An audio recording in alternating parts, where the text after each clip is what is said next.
Friends, Radhe Radhe, जय श्री कृष्णा। आज हम एक खास टॉपिक पे चर्चा करेंगे और वो है राहु। राहु पर चर्चा करेंगे और उसके साथ साथ आपको बताएंगे कि अब राहु के जो रिजल्ट्स हैं वो किस तरह के आएंगे। मेष राशि में राहु बैठे हुए हैं।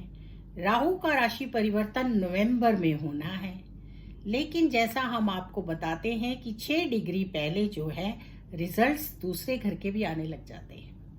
क्यों आते हैं, इस पर हम बात करेंगे। तो चलिए, उससे पहले आप सब मेरा YouTube channel astrologer Lalita Tandon like कीजिए, सब्सक्राइब कीजिए और बेल आइकॉन को जरूर दबाइए।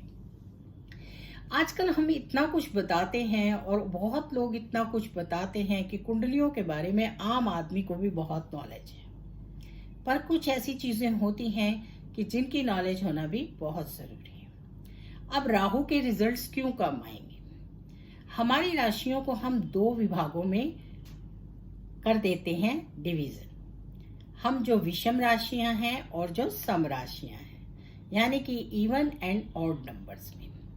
और फिर जब हम अपनी कुंडलियों में देखते हैं कि कौन सी राशि किस पोजीशन पे है, तो इस तरह से 4 पोजीशंस होती हैं, यानी 4 हमारी अवस्था होती है। बाल्यकाल होता है, यौवन काल होता है, बाल्यकाल होता है, फिर यौवन काल होता है, और फिर वो मध्य काल होता है, और फिर बुढ़ापा होता है, या मृत अवस्था कह सकते हैं बुढ़ापे के बाद। तो ये जो हमारा डिवीजन होता है, और इसी तरह से दूसरी तरफ होता है। लेकिन विषम राशियों में और सम राशियों में उल्टा चलता है।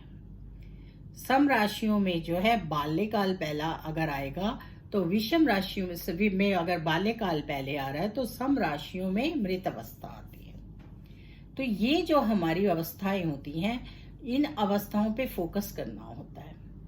अब जब हमारे जो राहु हैं वो लास्ट की अवस्था में आ गए हैं, अब माँ जो है वो बच्चे का पूरा ध्यान रखती है। बाल्यकाल तो माँ के ही अधीन होता है और उसी के अकॉर्डिंग रिजल्ट्स आते हैं।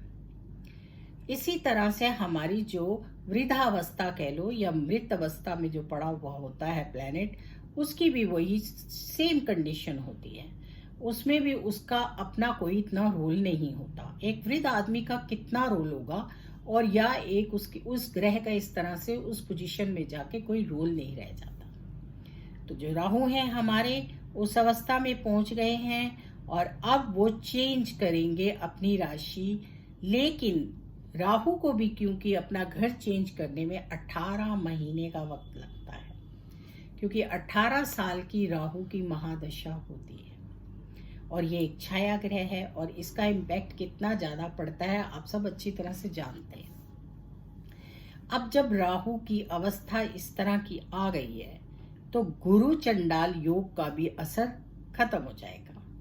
अब गुरु को और राहु के उस योग में या उस दोष में कोई खास ज्यादा पावर नहीं रह जाएगी। और राहु क्योंकि अगले घर की तरफ चल देंगे, तो इसलिए यहाँ पर ये जो 6 डिग्री है इस पर राहु का इतना कोई रोल नहीं रह जाएगा। 5 6 30 यानी कि 5 अवस्थाएं होती हैं, 6 और वो उस हिसाब से डिग्रीज की चलती है।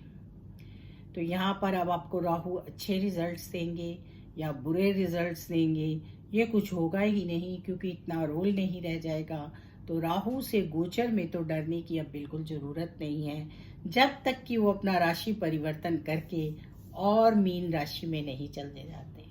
आप जानते हैं राहु और केतु रेट्रो हैं, उल्टे चलते हैं, और इसलिए वो मेष राशि से मीन राशि में जाएंगे। अगर काल पुरुष की कुंडली देखें तो 1 नंबर से वो 12 नंबर में जाएंगे, और इसी तरह से केतु घर चेंज करते हैं, 7 नंबर से 6 नंबर में जाएंगे।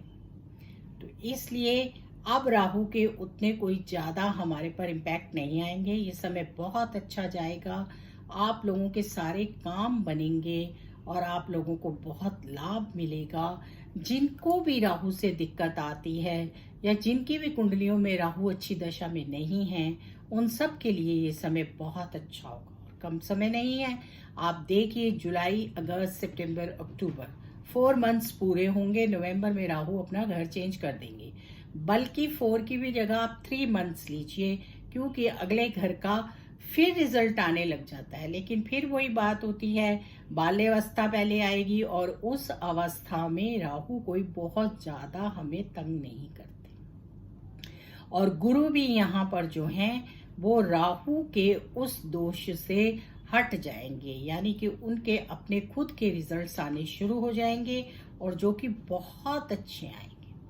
गुरु यहाँ पर बहुत स्ट्रॉन्ग इसलिए भी हो जाएंगे क्योंकि गुरु केतु के नक्षत्र अश्विनी नक्षत्र से निकलकर आगे बढ़ जाएंगे और वहां पर गुरु हमें बहुत अच्छे रिजल्ट्स देंगे और बहुत जिन राशियों को लाभ होगा उनको बहुत बल्ले बल्ले होगी, उनके हर काम बनेंगे, धन की वर्षा होगी, हर तरह से उनको भरपूर सहयोग मिलेगा।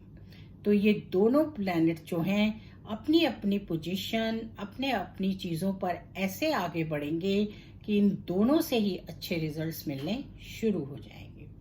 गुरु एक बहुत ही स्ट्रॉन्ग प्लैनेट है, एक साल एक राशि में रहते हैं, कुछ दिन ऊपर नीचे होते हैं और गुरु हमें जो है हमारे परिवार के लिए, हमारी एजुकेशन के लिए, हमारे सारे अच्छे कामों के लिए, कहते हैं ना कुंडली में अगर गुरु अच्छा होता है तो फिर किसी और चीज की जरूरत नहीं होती। गुरु का इतना बड़ा हमारे ऊपर इम्पैक्ट होता है। मेष राशि में गुरु हैं, अगर काल पुरुष की कुंडली देखें तो मेष राशि से वो बैठे हैं और वहां से उनकी जो दृष्टियां हैं 3 एस्पेक्ट आ रहे हैं। 5th आएगा उनका बच्चों के घर में, तो देखिए बच्चों के लिए बहुत अच्छा है। 7th आएगा उनका पत्नी के घर में, तो वो उनका अपना खुद का घर है पत्नी के लिए। और उसके बाद 9th आएगा उनका 9th हाउस के लिए, धर्म के घर के लिए, पिता के घर के लिए। अब देखिए ये त्रिकोण होगा गुरु का और साथ में मूल त्रिकोण है, इसलिए यहाँ पर वो बहुत ही अच्छे रिजल्ट्स देंगे और उनको बहुत बहुत बहुत लाभ मिलने वाला है। जिनकी भी राशियों पर गुरु के अच्छे रिजल्ट्स आ रहे हैं उनको बहुत रिजल्ट्स अच्छे मिलेंगे और उनके ऊपर धन की वर्षा होगी, उनके काम बनेंगे, उनको किसी तरह की कोई दिक्कत नहीं आने वाली। राहु भी हमारे जो हैं अब आगे बढ़ रहे हैं, तो राहु भी यहाँ पर हमें बहुत स्ट्रॉन्ग लेवल देंगे और हम पर बहुत उनकी कृपा होगी। हमारे घर में कोई भी बड़ा व्यक्ति होता है उसकी हम राय जरूर लेते हैं, लेकिन जरूरी नहीं है कि उसकी वृत्त की सारी बातें मानी जाए। तो इसलिए जिन पर भी राहु का बुरा असर आ रहा था वो लोग इस टाइम अपने आप को थोड़ा सा रिलैक्स फील करेंगे और उनको बहुत अच्छे रिजल्ट्स मिलेंगे। तो 24 तारीख से जहां गुरु बहुत स्ट्रॉन्ग होने जा रहे हैं वहीं पर राहु भी कमजोर हो रहे हैं और इन दोनों के रिजल्ट्स बहुत अच्छे आने शुरू हो जाएंगे। तो ये एक अच्छी न्यूज है क्योंकि गोचर में जो रिजल्ट्स आते हैं हमेशा आपको बताते हैं मौसम होता है और मौसम का हमारे जीवन पर बहुत असर पड़ता है। सर्दी हो तो सर्दी, गर्मी हो तो गर्मी, और किसी भी तरह की प्राकृतिक आपदा होती है तो उसका भी असर पड़ता है और उसके लिए हमें बचाव करना पड़ता है और इस बचाव को ही हम कहते हैं गोचर। तो आप लोग अपना ध्यान रखिए और इस अच्छे समय का सदुपयोग कीजिए।